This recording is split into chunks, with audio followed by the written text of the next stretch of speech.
talk for a moment about hiring your very first team member.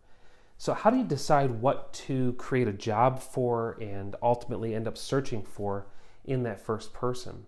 One thing I'd ask you is, what is the most important priority for your business over the next 12 to 18 months? And for some of you, it might be revenue goal, revenue generation, finding new business. Let's say that's your goal.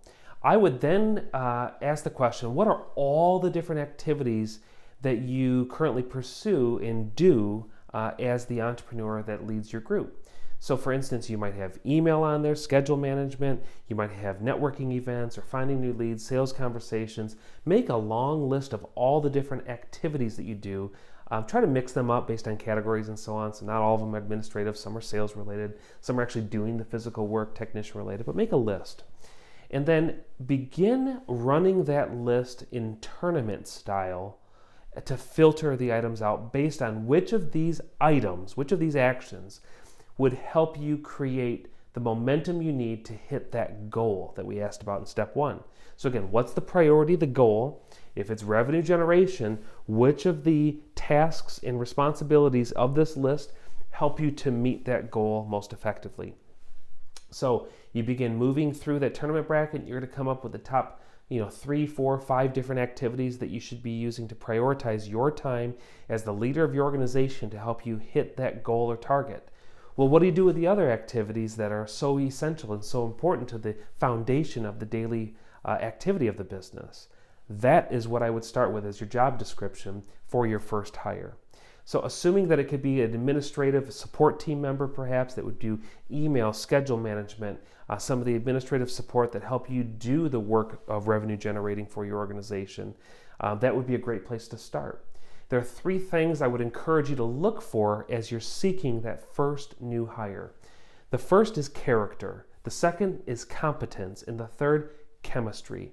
So first, character.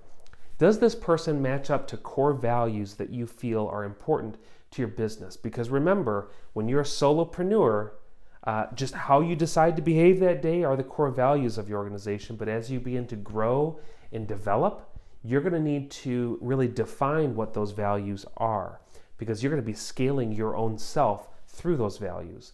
So make sure this person lines up well with the core values that are important to you. And second, competence. Consider skills assessment, personality profiles that would lend themselves to giving you some evidence that this person can physically do the work.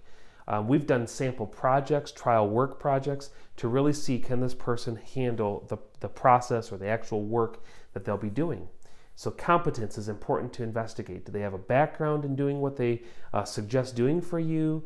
Can they run a skills assessment to see if they're able to confidently achieve whatever the goal is for the role itself? And then the third is chemistry. Do you just like talking to this person? Can you get along? Because you're going to be working together to some degree. Now, you may consider starting with your first hire as a part-time, for instance, part-time administrative support. So in that, I would say consider parking aside some funds that you could use as a startup account, startup financial resources to give this person stability, because it's probably going to take 3 to 6 months for this person to really start generating value that offsets the investment you're making in them. So don't sell yourself short on that. Don't leave yourself vulnerable to running out of resources and having to part ways unnecessarily too soon before this person is able to create value.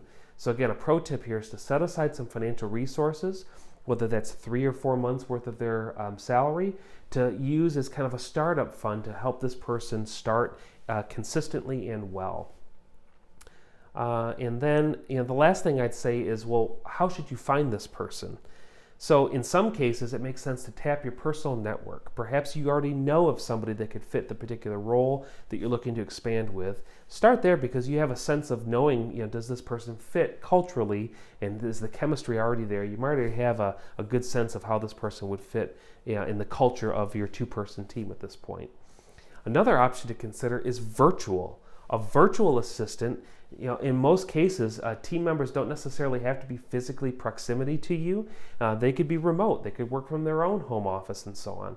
So be open-minded to virtual assistants. In fact, there's all sorts of online resources as an EA help, executive administrative help, VA help. Belay Solutions is another one that does virtual assistants. Upwork is another virtual organization that can help pair you with the right person.